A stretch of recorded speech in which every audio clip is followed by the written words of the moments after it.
ಭಾಗ 3 ದೇವಿ ಕನಸಿನ ನಂತರ ತಪ್ಪದೇ ಮಾಡಬೇಕಾದ 3 ರಹಸ್ಯ ಕಾರ್ಯಗಳು. ದೇವಿ ಕನಸಿನಲ್ಲಿ ಕಾಣಿಸಿಕೊಂಡ ಕ್ಷಣದಿಂದಲೇ ನಿಮ್ಮ ಜೀವನದಲ್ಲಿ ಏನೋ ಮೌನವಾಗಿ ಚಲನೆ ಶುರುವಾಗಿರುತ್ತದೆ. ಅದನ್ನು ನೀವು ಗಮನಿಸಿದರೆ ಅದು ಆಶೀರ್ವಾದವಾಗುತ್ತದೆ. ನಿರ್ಲಕ್ಷ್ಯ ಮಾಡಿದರೆ ಅದೇ ಎಚ್ಚರಿಕೆಯಾಗಿ ತಿರುಗಬಹುದು. ಅದಕ್ಕೆ ಈ 3 ರಹಸ್ಯ ಕಾರ್ಯಗಳು ಅತಿ ಮುಖ್ಯ. ಮೊದಲ ರಹಸ್ಯ ಕಾರ್ಯ ಮೌನ ಮತ್ತು ಶುದ್ಧತೆ. ದೇವಿ ಕನಸಿನ ಮುಂದಿನ ದಿನ ಸಾಧ್ಯವಾದಷ್ಟು ಮೌನವಾಗಿಯಿರಿ.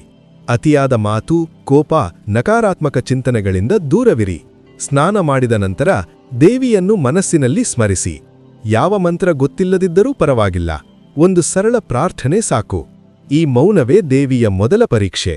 ನೀವು ಮನಸ್ಸನ್ನು ಶುದ್ಧವಾಗಿಟ್ಟರೆ ಸೂಚನೆಗಳು ತಾನೇ ಸ್ಪಷ್ಟವಾಗುತ್ತವೆ.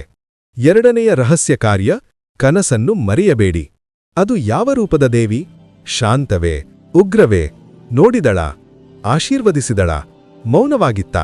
ಈ ಸಣ್ಣ ವಿವರಗಳು ದೊಡ್ಡ ಅರ್ಥ ಹೊತ್ತಿರುತ್ತವೆ. ಕನಸನ್ನು ಮರೆತುಬಿಟ್ಟರೆ ಸಂದೇಶ ಕಳೆದು ಹೋಗುತ್ತದೆ.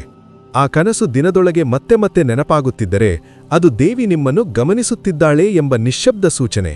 ಮೂರನೆಯ ಮತ್ತು ಅತಿ ಭಯಂಕರ ರಹಸ್ಯ ಕಾರ್ಯ ನಿಮ್ಮ ಜೀವನವನ್ನು ಗಮನಿಸಿ.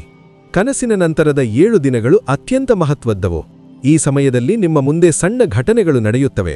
ಹಠಾತ್ ನಿರ್ಧಾರಗಳು, ಅಡ್ಡಿಗಳು, ಅವಕಾಶಗಳು, ಎಚ್ಚರಿಕೆಯ ಸಂದರ್ಭಗಳು. ಇವು ಯಾದೃಚ್ಛಿಕವಲ್ಲ, ಇವು ದೇವಿ ಕೊಡುವ ಪರೀಕ್ಷೆಗಳು. ನೀವು ಸರಿ ದಾರಿಯಲ್ಲಿದ್ದರೆ ಅವಕಾಶಗಳು ಸುಲಭವಾಗುತ್ತವೆ. ತಪ್ಪು ದಾರಿಯಲ್ಲಿದ್ದರೆ ಅಡಚಣೆಗಳು ಹೆಚ್ಚಾಗುತ್ತವೆ. ಇಲ್ಲಿಯೇ ದೊಡ್ಡ ಪ್ರಶ್ನೆ ಉದಯವಾಗುತ್ತದೆ. ಈ ಕನಸು ಆಶೀರ್ವಾದವೋ ಅಥವಾ ಎಚ್ಚರಿಕೆಯೋ?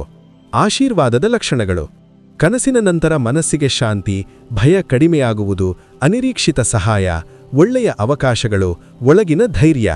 ಇವೆಲ್ಲ ಕಂಡರೆ ದೇವಿ ನಿಮ್ಮ ಕೈ ಹಿಡಿದಿದ್ದಾಳೆ. ಎಚ್ಚರಿಕೆಯ ಲಕ್ಷಣಗಳು: ಅಶಾಂತಿ, ಗೊಂದಲ, ಒಂದೇ ಕನಸು ಮರುಮರು ಕಾಣುವುದು, ತಪ್ಪು ನಿರ್ಧಾರಗಳ ಅಂಚಿಗೆ ಹೋಗುವ ಸಂದರ್ಭಗಳು. ಇದು ಶಿಕ್ಷೆಯಲ್ಲ, ಇದು ರಕ್ಷಣೆ. ದೇವಿ ನಿಮ್ಮನ್ನು ತಪ್ಪಿನಿಂದ ಹಿಂದಕ್ಕೆ ಕರೆತರುತ್ತಿದ್ದಾಳೆ. ಇದನ್ನು ನೆನಪಿಟ್ಟುಕೊಳ್ಳಿ. ದೇವಿ ಕನಸಿನಲ್ಲಿ ಕಾಣಿಸಿಕೊಂಡದ್ದು ಅಂತ್ಯವಲ್ಲ, ಅದು ಆರಂಭ. ನೀವದನ್ನು ಹೇಗೆ ಸ್ವೀಕರಿಸುತ್ತೀರೋ ಅದೇ ನಿಮ್ಮ ಮುಂದಿನ ಜೀವನದ ದಿಕ್ಕು.